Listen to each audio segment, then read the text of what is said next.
ಎಲ್ರಿಗೂ ನಮಸ್ಕಾರ. ನಾನು ನಿಮ್ಮ ಡಾಕ್ಟರ್ ಶರದ್ ಕುಲಕರ್ಣಿ, ಜೀವೋತ್ತಮ ಹೆಲ್ತ್ ಆಯುರ್ವೇದ ಕೇಂದ್ರ, ಬನ್ನೇರುಘಟ್ಟ ರಸ್ತೆ ಮತ್ತು HSR ಬಡಾವಣೆ, ಬೆಂಗಳೂರು. ಆಯುರ್ವೇದ ದಿನಚರಿ ಸೆಗ್ಮೆಂಟ್ ಏನು ಆಯುಷ್ ಟಿವಿಯಲ್ಲಿ ನಡೀತಾ ಇದೆ, ಸೊ ಇದರಲ್ಲಿ ಹಲವಾರು ರೆಸ್ಪಾನ್ಸ್ಗಳು ಸಿಗ್ತಾ ಇದೆ, ಹಲವಾರು ಪ್ರಶ್ನೆಗಳು ಸಿಗ್ತಾ ಇದೆ. ಅದರಲ್ಲೂ ಕೂಡ ಸರ್ ಆಯುರ್ವೇದದಲ್ಲಿ ದಿನಚರಿ ಅಂತ ಹೇಳಿದ್ರಿ, ದಿನಚರ್ಯ ಅಂದರೆ ಏನು ಅಂತ ಹೇಳಿದ್ರಿ, ಏನೇನು ಫಾಲೋ ಮಾಡಬೇಕು, ಎಷ್ಟು ಗಂಟೆಗೆ ಎದ್ದೇಳಬೇಕು, ಎಷ್ಟು ನೀರು ಕುಡಿಬೇಕು, ಯಾರು ಕುಡಿಬಾರ್ದು ಎಲ್ಲ ಹೇಳಿದ್ದೀರಾ. ಇದರಿಂದ ಏನೆಲ್ಲ ಲಾಭಗಳು ಸರ್, ನಮ್ಮ ಆರೋಗ್ಯಕ್ಕೆ ಏನಾದರೂ ಇದರಿಂದ ಒಳ್ಳೆಯದಾಗುತ್ತಾ, ಹಂಗಿತ್ತು ಅಂದರೆ ಏನೇನಾಗುತ್ತೆ ಅನ್ನೋ ಒಂದು ಪ್ರಶ್ನೆಗೆ ಇವತ್ತಿನ ಈ ಸಂಚಿಕೆಯಲ್ಲಿ ನಾನು ಉತ್ತರ ಕೊಡೋದಕ್ಕಿದ್ದೇನೆ ಇಲ್ಲಿ. ಸೊ ಮೊದಲನೇದಾಗಿ ಯಾರು ಈ ಆಯುರ್ವೇದದ ಅಥವಾ ಆಯುರ್ವೇದದಲ್ಲಿ ಹೇಳಿರುವಂತಹ ದಿನಚರ್ಯವನ್ನು ಫಾಲೋ ಮಾಡ್ತಾ ಇರ್ತಾರೆ, ಅವರಲ್ಲಿ ಏನೇನು ಬೆನಿಫಿಟ್ಸ್ ಕಾಣಿಸ್ಕೊಳ್ಳುತ್ತೆ, ಅದು ಶಾರೀರಿಕವಾಗಿರ್ಬೋದು, ಅಂದರೆ ಬಾಡಿಗಿರ್ಬೋದು, ಮಾನಸಿಕವಾಗಿಯೂ ಇರ್ಬೋದು. ನೋಡಿ, ಶರೀರ ಮಾನಸ ಅಂತ ಎರಡು ಹೇಳ್ತಾರೆ ಆಯುರ್ವೇದದಲ್ಲಿ. ಇವಾಗ ಮಾಡರ್ನ್ ಕನ್ಸೆಪ್ಟಲ್ಲಿ ನಾವು ಫಿಸಿಕಲ್, ಮೆಂಟಲ್, ಸ್ಪಿರಿಚುವಲ್, ಇಮೋಷ್ನಲ್ ಅಂತ ಹೇಳ್ತೇವೆ.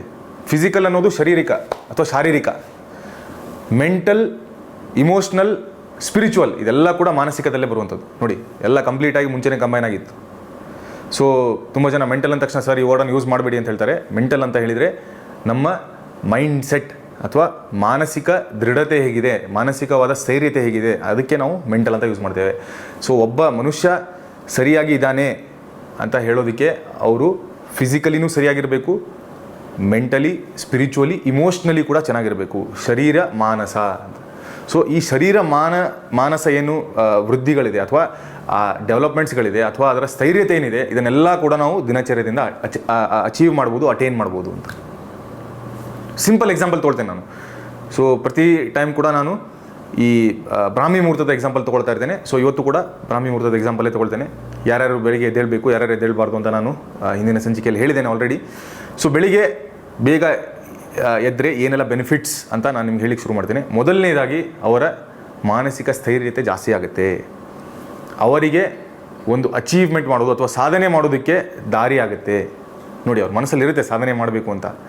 ಬಟ್ ಆ ಬ್ರಾಹ್ಮಿ ಮುಹೂರ್ತದಲ್ಲಿ ಅವ್ರು ಎದ್ರು ಅಂತ ಹೇಳಿದರೆ ಆ ಎನ್ವಿರಾನ್ಮೆಂಟ್ ಇರಲಿ ಅಥವಾ ಸೈಲೆನ್ಸ್ ಇರಲಿ, ಅದರಲ್ಲಿ ಅವರ ಅಚೀವ್ಮೆಂಟ್ ಏನಿದೆ ಅದು ಜಾಸ್ತಿ ಆಗಲಿಕ್ಕೆ ಶುರು ಆಗುತ್ತೆ. ಇದು ಒಳ್ಳೆ ಬೆನಿಫಿಟ್ ಅವರಿಗೆ. ಇನ್ನು ಇಮ್ಯುನಿಟಿ ಜಾಸ್ತಿ ಆಗಲಿಕ್ಕೆ ಶುರು ಆಗುತ್ತೆ. ಹೇಗೆ ಸರ್ ಬೆಳಗ್ಗೆ ಬೇಗ ಎದ್ದೊಳೋದ್ರಿಂದ ಇಮ್ಯುನಿಟಿ ಹೇಗೆ ಜಾಸ್ತಿ ಆಗುತ್ತೆ ಅಂತ? ಹೇಗೆ ಜಾಸ್ತಿ ಆಗುತ್ತೆ ಅಂತ ಹೇಳಿದರೆ, ಅವರು ಕರೆಕ್ಟಾಗಿ ನೈಟ್ ಸ್ಲೀಪನ್ನು ಕಂಪ್ಲೀಟ್ ಮಾಡಿರ್ತಾರೆ. ಬೆಳಿಗ್ಗೆ ಬೇಗ ಎದ್ದೇಳೋದು ಅಂದ ತಕ್ಷಣ 12 ಗಂಟೆಗೆ ರಾತ್ರಿ 1 ಗಂಟೆಗೆ ನಿದ್ರೆ ಮಾಡಿಬಿಟ್ಟು 5 ಗಂಟೆಗೆ ಎದ್ದೇಳೋದಲ್ಲ. ಅವರು ಕರೆಕ್ಟಾಗಿ 9 ಗಂಟೆಗೆ 9:30ಗೆ ನಿದ್ರೆ ಮಾಡಿಬಿಟ್ಟು ಬೆಳಿಗ್ಗೆ 4:15, 5 ಗಂಟೆ 5:30ಗೆ ಎದ್ದೇಳ್ತಾರೆ. ಸೊ ಇದರಿಂದ ಏನಾಗುತ್ತೆ ಅಂತ ಹೇಳಿದರೆ, ಸ್ಪೆಸಿಫಿಕಲಿ ಅವರ ಫಿಸಿಕಲ್ ಇಮ್ಯುನಿಟಿ ಬಗ್ಗೆ ನಾನು ಮಾತಾಡಲ್ಲ, ಅವರ ಮಾನಸಿಕ ಸ್ಥೈರ್ಯತೆ ಅಥವಾ ಮೆಂಟಲ್ ಇಮ್ಯುನಿಟಿ ಬಗ್ಗೆ ನಾನು ತುಂಬ ಮಾತಾಡ್ತಾ ಇದ್ದೇನೆ. ಅದು ಜಾಸ್ತಿ ಆಗಲಿಕ್ಕೆ ಶುರು ಆಗುತ್ತೆ ಅಲ್ವಾ? ಸುಮ್ಮನೆ ಇರಿಟೇಷನ್ ಆಗುವಂಥದ್ದು, ಕೋಪ ಬರುವಂಥದ್ದು, ಅಥವಾ ಖಿನ್ನತೆ ಆಗುವಂಥ ಒಂದು ಸಂದರ್ಭಗಳು, ಅಥವಾ ಬೇಜಾರಾಗುವಂಥ ಸಂದರ್ಭಗಳು, ಇದನ್ನು ಅವರು ಈಸಿಯಾಗಿ ಓವರ್ಕಮ್ ಮಾಡ್ತಾರೆ. ಇದನ್ನು ದಾಟಿ, ಇದನ್ನು ಮೀರಿ ಮುಂದೆ ಹೋಗ್ತಾರೆ. ಸೊ ಇದೆಲ್ಲ ಕೂಡ ಬರೀ ಕಾಣಿಸುವಂಥದ್ದಲ್ಲ ಅಲ್ವಾ? ಪ್ರತ್ಯಕ್ಷವಾಗಿರುವಂಥದ್ದು ಬೆನಿಫಿಟ್ಸ್ಗಳು ಇರುತ್ತೆ, ಪರೋಕ್ಷವಾಗಿರುವಂಥ ಬೆನಿಫಿಟ್ಸ್ಗಳು ಇರುತ್ತೆ ದಿನಚರಿ ಫಾಲೋ ಮಾಡೋದ್ರಿಂದ. ಅದೇ ರೀತಿ ಪ್ರತಿನಿತ್ಯ ಯಾರು ಅಭ್ಯಂಗ ಸ್ನಾನ ಮಾಡ್ತಾ ಇರ್ತಾರೆ, ಇಲ್ಲ ಸರ್ ನಂಗೆ ಪ್ರತಿನಿತ್ಯ ಅಭ್ಯಂಗ ಆಯಿಲ್ ಅಪ್ಲೈ ಮಾಡೋದಕ್ಕೆ ಟೈಮ್ ಇರಲ್ಲ ಅಂತ ತುಂಬ ಜನ ಹೇಳೋರಿಗೆ ನಾನು ಏನು ಮಾಡಬೇಕಂತ ಹೇಳಿದ್ದೇನೆ.